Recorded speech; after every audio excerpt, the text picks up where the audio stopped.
नमस्कार. अंगणवाडी सेविका आणि मदतनीस ताईंसाठी महत्त्वाची अपडेट आहे. अंगणवाडी कर्मचाऱ्यांसाठी महत्त्वाचं जे आर आलं आहे. एकात्मिक बालविकास सेवा योजनेअंतर्गत राज्यातील अंगणवाडी कर्मचाऱ्यांच्या सेवानिवृत्ती, राजीनामा, मृत्यू, सेवेतून काढून टाकणे या संदर्भातील दिनांक 1/4/2022 नंतरच्या प्रकरणाच्या शासनामार्फत एकर कमी लाभ देण्याकरिता निधी वितरित करण्याबाबत जी आर आहेत. महाराष्ट्र शासन महिला व बालविकास विभाग दिनांक 23 फेब्रुवारी 2026ला जी आर करण्यात आला आहे. एकूण संदर्भ 3 नुसार या ठिकाणी हा जी आर करण्यात आला आहे. शासन निर्णय संदर्भ दिन क्रमांक 2 येथील शासन निर्णयान्वये एकात्मिक बालविकास सेवा योजनेअंतर्गत अंगणवाडी सेविका, मदतनीस व मिनी अंगणवाडी सेविका या अंगणवाडी कर्मचाऱ्यांच्या दिनांक 1/4/2022 पासून ते ग्रॅज्युटी लागू होईपर्यंतच्या कालावधीतील सेवानिवृत्ती, मृत्यू, राजीनामा, सेवेतून काढून टाकणे इतर प्रकरणी एकर कमी लाभ शासनामार्फत एकात्मिक बालविकास सेवा योजना आयुक्तालयाकडून संदर्भ दिन क्रमांक 1 येथील दिनांक 30/4/2014 रोजीच्या शासन निर्णयामध्ये नमूद केलेल्या सूत्रानुसार आणि पूर्णपणे शासन मार्फत देण्यात मान्यता देण्यात आली आहे. तर बघा, एकर कमी,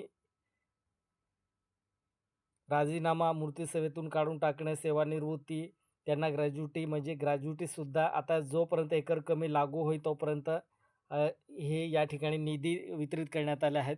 तर या जी आरमध्ये रोजी शासन निर्णय नमूद केलेल्या सूत्रानुसार आणि पूर्णपणे शासनमार्फत देण्यात मान्यता देण्यात आल्या आहे. त्या अनुषंगाने सन 2025-26 या आर्थिक वर्षाकरिता खालील विवरणपत्रातील रचना क्रमांक 1 मधील प्रधान लेखाशीर्ष उपशीर्ष उद्दिष्टामध्ये रचना क्रमांक 2 मध्ये नमूद अर्थसंकल्पीय तरतुदीमधून रचना क्रमांक 4 मध्ये दर्शविल्यानुसार एकूण रुपये 3 कोटी एवढा निधी आयुक्त एकात्मिक बालविकास सेवा योजना यांना वितरित व खर्च करण्यास शासन मान्यता देण्यात येत आहे.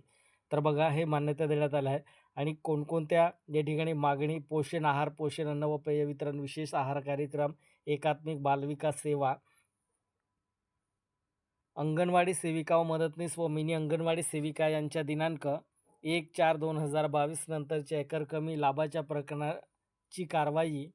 बघा, या ठिकाणी काय म्हटलंय, 1/4/2022 नंतरच्या एकर कमी लाभाच्या प्रकरणाची कारवाई एकात्मिक बालविकास सेवा योजना आयुक्तालयामार्फत करवायची असल्याने त्यानुसार एकर कमी लाभाच्या प्रस्तावाची परिगणना करून त्याचप्रमाणे संबंधित अंगणवाडी कर्मचाऱ्यास लाभ अदा करण्याची कारवाई आयुक्त एकात्मिक बालविकास सेवा योजना नवी मुंबई यांनी तात्काळ करावी असं या जी आर मार्फत म्हटलं आहे. तर सदर शासन निर्णय वित्त विभागानं औपचारिक क्रमांक दिनांक 13/2/2026 नवे दिलेल्या सहमतीनुसार निर्गमित करण्यात येत आहेत. हा जर तुम्हाला डाउनलोड करायचा असेल तर www.maharashtra.government.in या वेबसाईटवरती जाऊन तुम्ही डाउनलोड करू शकतात. तर ही महत्त्वाची अपडेट आहे, कारण अंगणवाडी सेविका आणि मदतनीस ताईंना, मिनी अंगणवाडी सेविका यांना दिनांक 1/4/2022 नंतरच्या एकर कमी लाभाच्या प्रकरणाची कारवाई एकात्मिक बालविकास सेवा सध्या निधी मंजूर केले गेले आहेत आणि शासनाने जी आर मार्फत एकात्मिक बालविकास सेवा योजना नवी मुंबई यांना तात्काळ करावे असे आदेश देण्यात आला आहे. व्हिडिओ जास्तीत जास्त शेअर करा आणि पहिल्यांदा चॅनलवर त्याला सुद्धा चॅनलला सबस्क्राईब करून घ्या. धन्यवाद.